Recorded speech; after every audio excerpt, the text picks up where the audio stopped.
Okay, mayong mudto no usab kanatong tanan Luzon, Visayas, Mindanao. Mayong mudto Philippines, mayong mudto world, mayong mudto universe. Ani na punta mga higala, dili nga atong tulumanon sa kahanginan, CONA Catechesis on Air, o ako lang gihapon kini mga higala inyong ubus nga alagad, Reverendo Padre, Edwin Academia Akap. Abi no adlaw no usab karon nga Huwebes, no? Pizza 30 na kini mahigala sa bulan sa Mayo tuig 2024, no? Nya padayon kita mahigala sa ato ang mga buluhaton batag adlaw. Ato day nga timbayaon usab og may mudto mahigala labaw sa tanan ang atong talahorong obispo. Abi no? Pasalamat sa itong talahurong obispo kay gitagaan gid niya higayon ang mga ayong unanons nga gigahinan gid niya panahon nga siya maoy mo misa no sa amo ang 100 years anniversary mass karon June 3, no. Thank you very much, Bishop, no. Unya alang ni adtong mga gustong mosimba, no, mga ayong unanons, no, alas 9 ang misa sa atong talahurong obispo diri sa Ayungon adto dito sa covered court sa gym nato, no, kay gamay ra man ang simbahan, maghuot man ta ari na lang ta sa gym. Noon niya akong gihangyo ang ato ang mga kaubanan nga mga parokyano nga paghuman, no, magpatlak, no, patlak ta, no, alang sa 100 years anniversary sa atong lungsod. So alang na atong gustong mutan-aw pod sa ato ang mga kalihukan diri sa Ayungon, anahala, no. Ari mo diri sa Ayungon mahigala, no, kay daghang kay mga kalihukan amo diri. Labi no ari kita mahigala sa CBC News, balitang simbahan ini kamuntuhon. Laudato Si University nga nahimutang dito sa Ateneo de Manila University campus, no, 100% na nga nigamit og renewable energy. Ingon na mausab ko no kinang ilahang tampo alang gyud nga mapadalipdan, no, ang kinaiyahan nang gamit na sila renewable energy. Kunya balita ikan sa Vatican, Pope Francis mihangyo sa mga dagkong nasod nga ikan sila, no, ang mga utang sa mga gagmayng mga nasod nga mga small island nations. Matud pa ni Pope Francis, masayluan na lang na sa ilang mga sala, no, sa ilahang mga utang kay murag di na gyud in taon kabayan tungod sa kalisod karon sa panahon. Mao kadto mga higala mga balitang simbahan niini kamuntuhon ug padayon kita sa ato ang mga buhatonon niini kamuntuhon. Abi no ari kita mahigala sa atong ginagmayng cholo joke nag-istorya ang gihapon kini si Busting o si Picoy. Koy, subod. Kana bang nakakita ba ka sa kanabitang husay ni Banban Mayor ba kana sa Tarlac? Si Kuan ba? Si Alice Gu. Kita ka? Unsa may imong tanaw? Pilipino ba gyud ka ni siya o insik? Sa akong tanaw, insik gyud. Kay pikot magmata, kunya insik man gyud tanawon. Pero sa akong paminaw, murag Pilipina po kay tama mang mo tinagalog. Po, fluent man pong mo tinagalog. Unsa ka og ato ning simhutan. Kay og atong tan-awon Pilipina ay insik. Kun ato ang paminawon insik. Unsa ka ato ning simhuton? Unsa ka mailhan ba na? Kung Pilipina ba o dili kun imong simhuton, mura man jud ang baho na. Dili dahig baho ang insik lepod ang Pilipina. Mao ba? Mao gyud. Ang insik nanimahong linugaw. Kay kusog man na silang mukaong linugaw. Mo bitaw tuod, no? Nya ang Pilipina wala na nimahong linugaw. Nanimahong binakaw. Ha?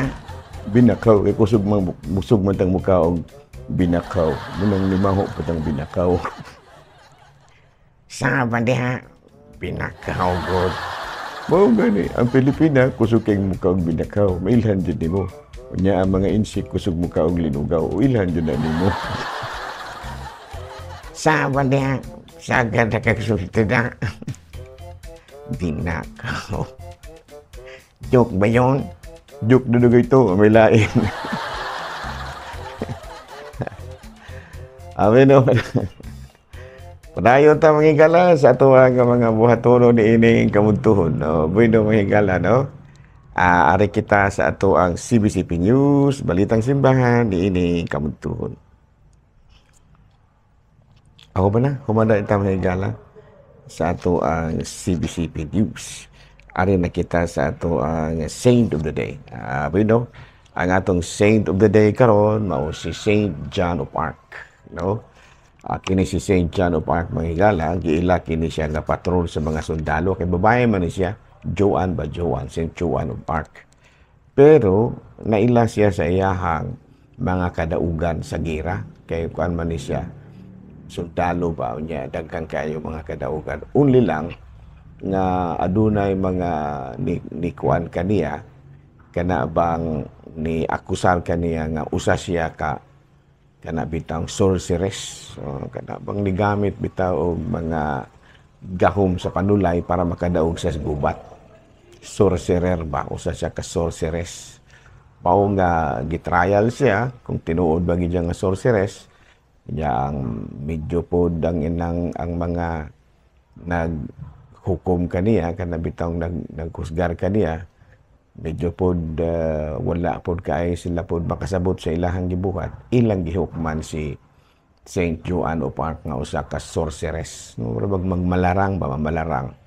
Mao nga namatay gid taon kini si kuan kidauban, no, si Saint John of Arc. Apan pipila ka tuig nakalabay napamatud-an nga dili tinuod ang mga akusasyon.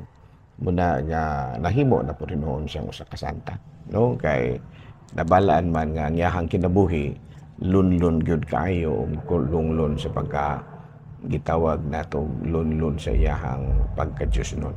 Dili dahil siya usa ka magbabarang, no, grabe tawag sorceress ba. So muna nga nahimo siyang usa ka santa. No, so karon niya gali patron na siya sa mga sundalo. Muna karong adlaw atong gihinumduman kini si Saint John of Arc.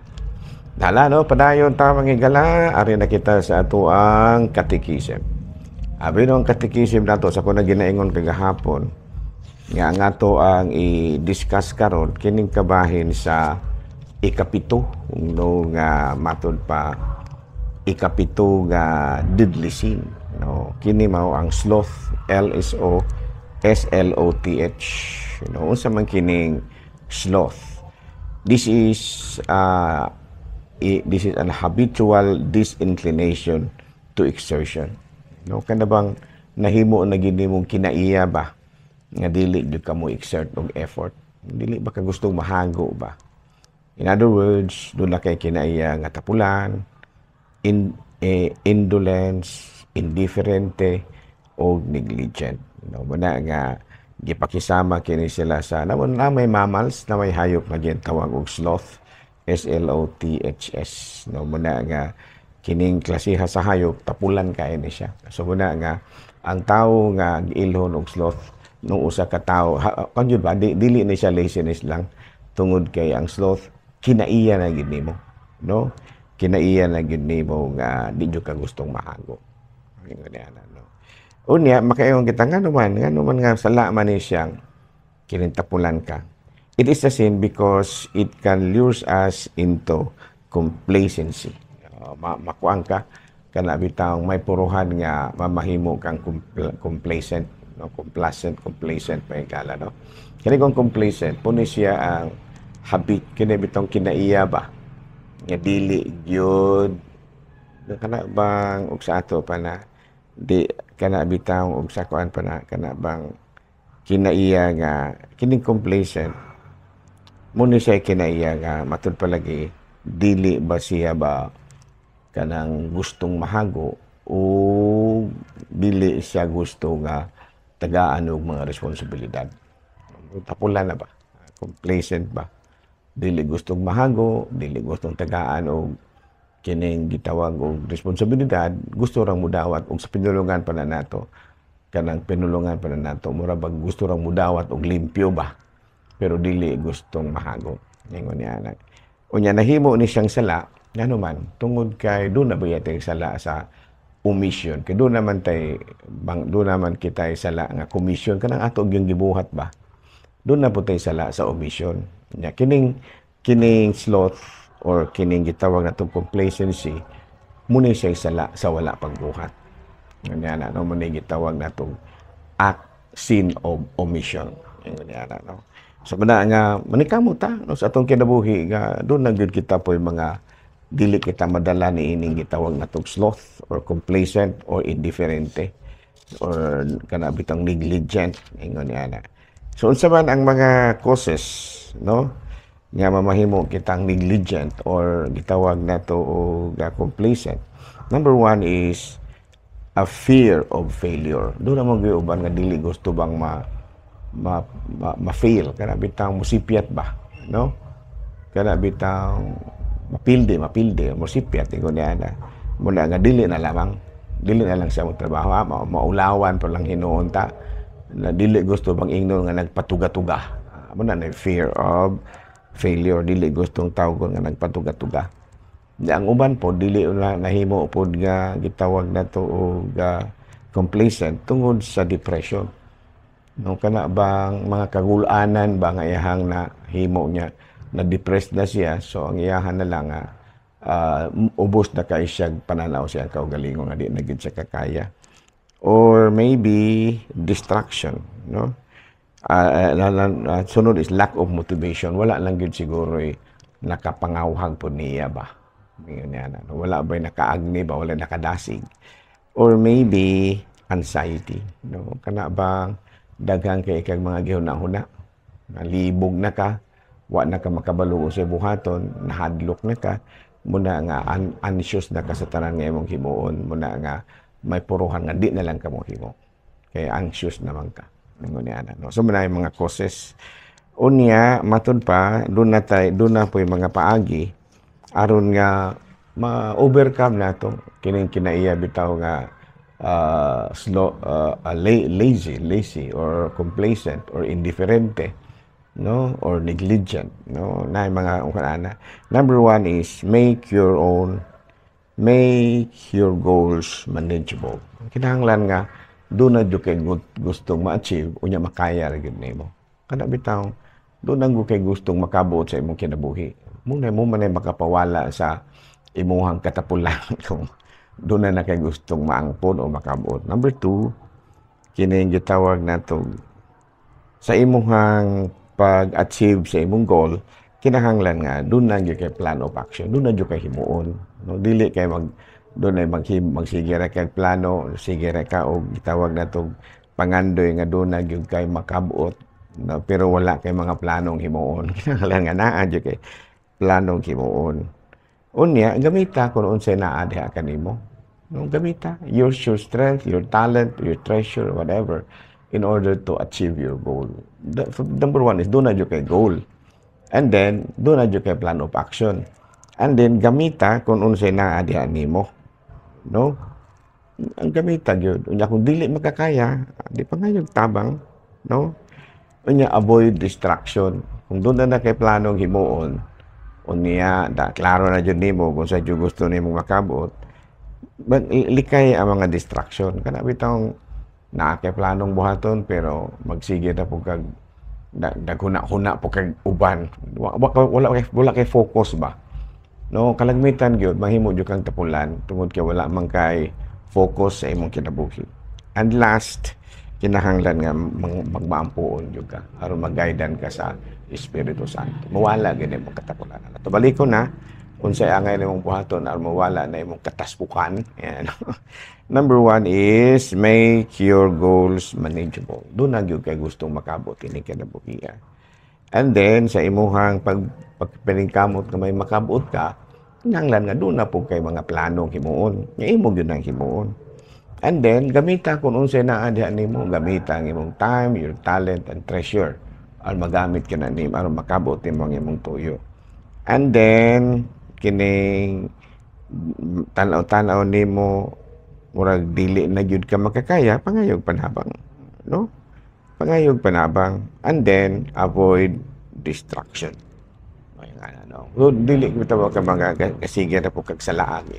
Kinahanglan nga, focus yung kagayo. Ayan, no? Kinahanglan inana, makapawalas tapulan, katapol na siya. No, yan. And then, lastly, kung natong basahon sa Biblia, sa Panultihon, Kapitulo 10, versikulo 4, makapobre kanimo ang pagkatapulan, apan makadato kanimo ang pagkakumihan. Yan, ano. Uniyan sa Proverbs 12, chapter, verse 24, ang pagkugi makahimong gamhanan sa tao, apan ang katapol makahimo kaniyang ulipon. O muna, no nga, nagkamot kita, nandili ta magpasagad ini kinabuhi kay matun palagi, life is what we make it. Life is what we make it. Muna, no nga, nagkamot ra kita, unya likayan gyud nimo ang mga tentasyon, kining gitawag natong 7 deadly sins. O sa ganito ang primero nga deadly sin. Number 1 is pride, number 2 is anger, number 3 is lust, number 4 is envy, no? Number 6 is gluttony. Yung number 5 is gluttony. Number 6 is avarice, no? And the last is kining gitawag natong sloth or laziness or indifference or whatever, indolence or negligence, no? So muna nga sa atong pamalandong, mao kana nga atong ipamalandungan karon, ug sa ako na ginaingon karong Lunes pohon moari sa ayungon si Bishop Julito B. Cortez aron pagpahigayon sa among Thanksgiving Mass alang sa among 100 years anniversary diri sa ayungon. Daghang salamat ug ako din tibayaon og may mudto ang ako ang agaw din na sa Kalumbuyan, no? Si Gawix, no? Si Father Christian Dorango. Pero din na lang matakita kutob, ako lang gihapon kini yung ubos nga alagan Reverend Father Don AA, mana milit na usab kaninyo ug manalangin ka nato ang Dios makagahong tanan, Amahan, Anak, Espiritu Santo. Amen. Good noon, Pilipinas.